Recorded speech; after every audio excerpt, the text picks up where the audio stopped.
আজকে আমার মেনু হচ্ছে লাউ শাকের বাদাম পোস্ত। দেখুন বন্ধুরা, এখানে আমি 2 আঁটি লাউ শাক নিয়ে নিয়েছি, ছোট ছোট করে কেটে নিয়েছি।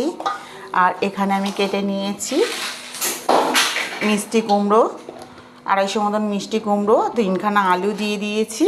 আর এখানে লাউ শাকটা কেটে নিয়েছি। এবার লাউ শাকটাকে সেদ্ধ বসিয়ে দেবো, লাউ শাকের বাদাম পোস্ত করব। এই যে আমার কড়া বসিয়ে দিয়েছি। আজকের হচ্ছে শেফালির রান্নাঘরে মেনু হচ্ছে আজকে লাউ শাক দিয়ে বাদাম পোস্ত। লাউ শাকটা আমি এখানে কেটে যে ছোটো ছোটো করে লাউ শাক কেটে রেখে দিয়েছি। এবার আমি কড়াটা বসিয়ে দিয়েছি, কড়াতে তেল দিয়ে দেব।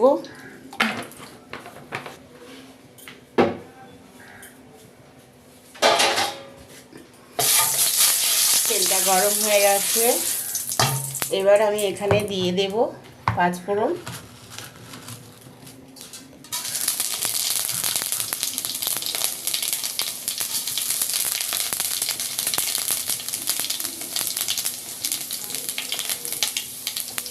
এর সঙ্গে দিয়ে দেবো কাঁচা লঙ্কা,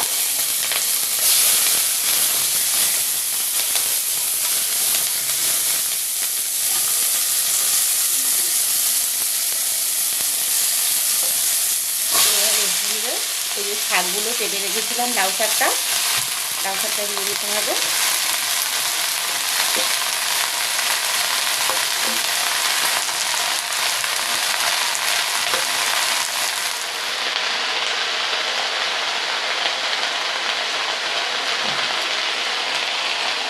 লাউ শাকটা দিয়ে দিয়েছি। লাউ শাকের মধ্যে দেবো এখানে আমি কুমড়ো আর আলু কেটে রেখেছিলাম। এবার এটাকে দিয়ে দেবো শাকের ভেতরে।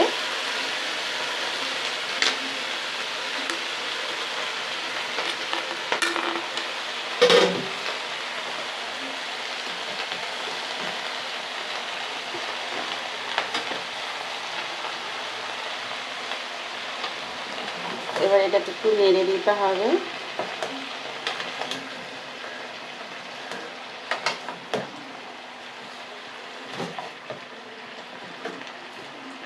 লাউ শাকের পোস্ত তো খেয়েছেন, লাউ শাক বাদাম পোস্ত করে খেয়ে দেখবেন, ভীষণ সুন্দর লাগে খেতে। একবার খেলে বারবার খেতে ইচ্ছে করবে। এইভাবে তৈরি করতে হবে। এবার আমি এর সঙ্গে দিয়ে দেব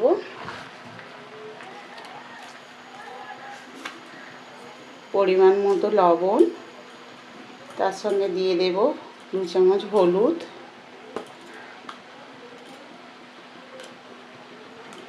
এর সঙ্গে একটু জিরে গুঁড়ো দিয়ে দিলাম, অল্প করে 1/2 চামচ ধনে গুঁড়ো।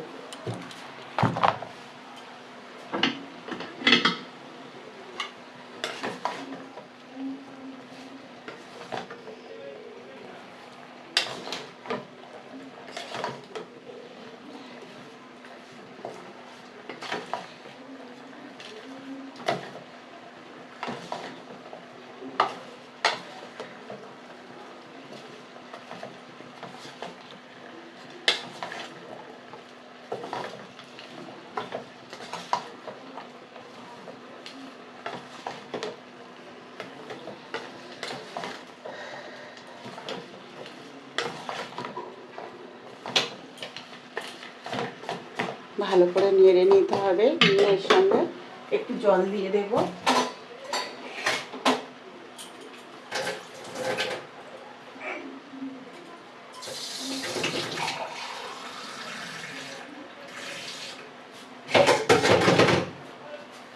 এর সঙ্গে আমি 1 গ্লাস জল দিয়ে দিলাম সেদ্ধ করার জন্য।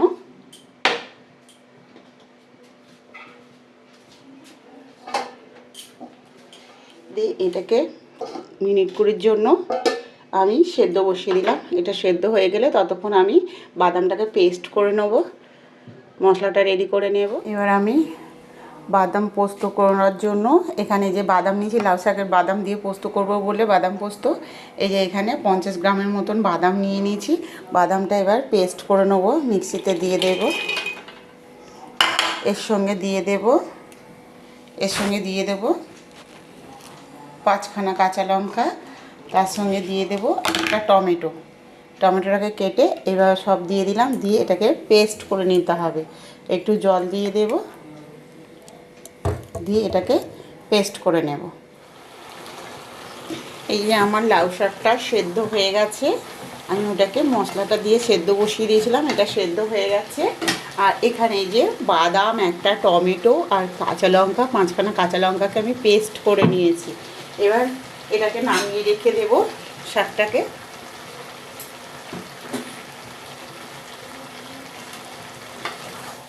শাকটাকে এবার নামিয়ে রাখতে হবে।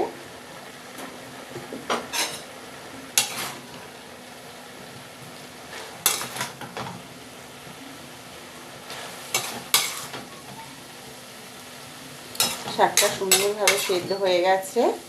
এবার আমি এটাকে নামিয়ে রাখছি। এবার বাদাম পেস্ট করে রেখেছি যেটা, এটাকে এবার কষিয়ে নিতে হবে।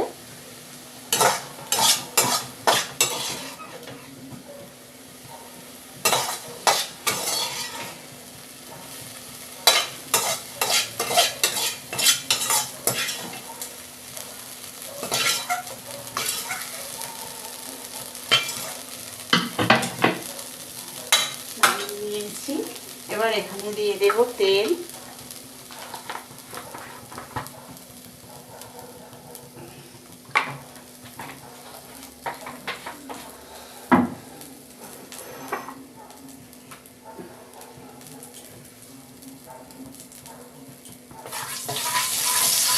তেলটা ভালো করে গরম করে নিতে হবে।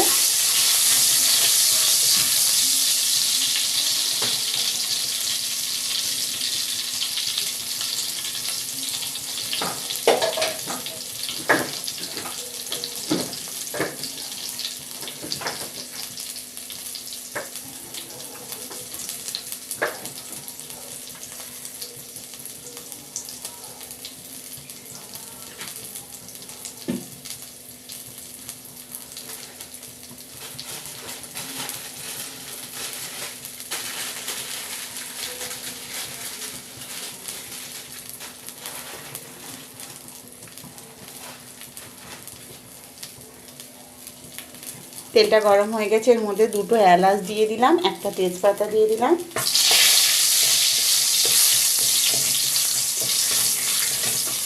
এলাচ আর তেজপাতাটা ভাজা হয়ে গেলে এবার আমি পেস্ট করে রেখেছিলাম যে পেস্টটা দিয়ে দেব। বাদাম, টমেটো আর কাঁচা লঙ্কা পেস্ট করে রেখেছিলাম, এটা আমি ভালো করে কষিয়ে নেব।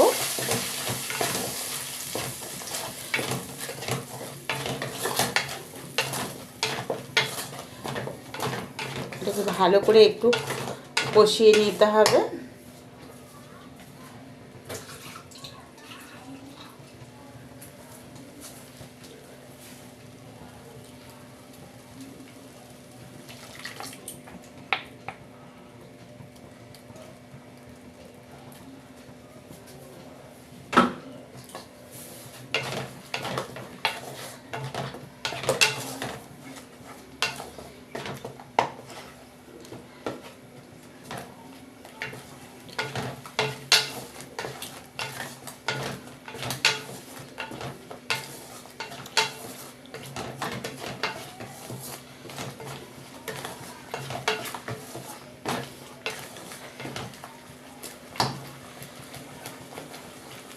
পেস্টটা আমার বাদাম বাটাটা আমার কষানো হয়ে গেছে। এবার আমি অল্প অল্প করে শাকগুলোকে দিয়ে দেবো, এই যে লাউ শাক সেদ্ধটাকে এবার দিয়ে দেবো এর ভেতরে।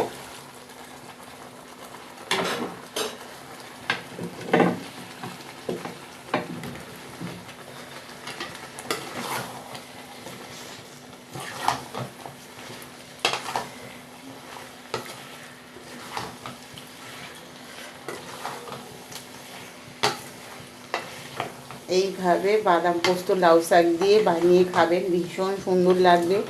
তখন আপনি লাউ শাক পোস্ত খাওয়াই ভুলে যাবেন, তখন মনে হবে যে আমি লাউ শাক বাদাম দিয়েই পোস্তটা করি। এটা এত সুন্দর খেতে হয়।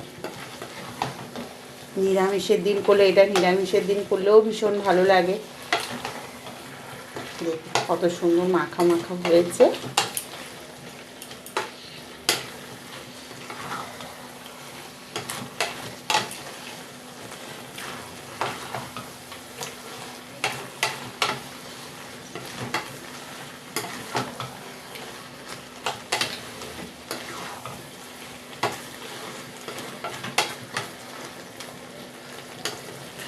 কালারটাও সুন্দর এসছে।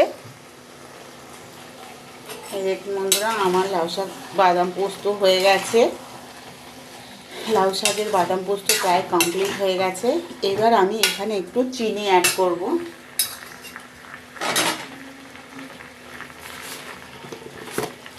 যারা মিষ্টি খেতে ভালোবাসেন তারা একটু চিনি দেবেন, চিনি না দিলেও হয়, না দিয়েও করলেও ভালো লাগে। আমি অল্প করে একটু চিনি দিয়ে দিলাম।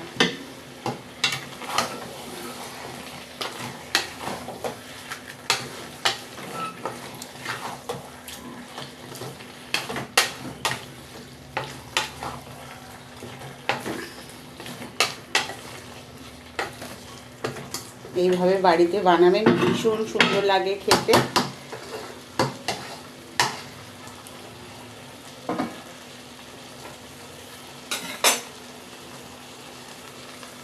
এবার লাউ শাক বাদাম পোস্ত হয়ে গেছে।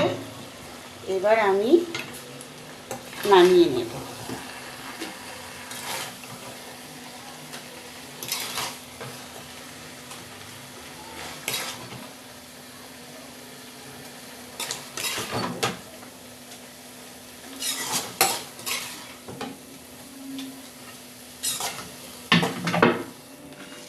এই যে আমার লাউ শাকের বাদাম পোস্ত রেডি হয়ে গেছে। দেখুন বন্ধুরা, কত সুন্দর হয়েছে, ভীষণ টেস্ট হয়েছে খেতে। এইভাবে বাড়িতে বানিয়ে ফেলুন, দেখবেন মুখের স্বাদটাই পাল্টে যাবে। অন্য শাক খেতেই চাইবেন না আপনি, মনে হবে আমি লাউ শাক বাদাম দিয়েই পোস্ত করে খাই। সবার প্রিয়, ভীষণ সুন্দর লাগবে। বাড়িতে ভালো লাগলে রেসিপিটা অবশ্যই তৈরি করবেন, কমেন্ট করে বলবেন কেমন হয়েছে।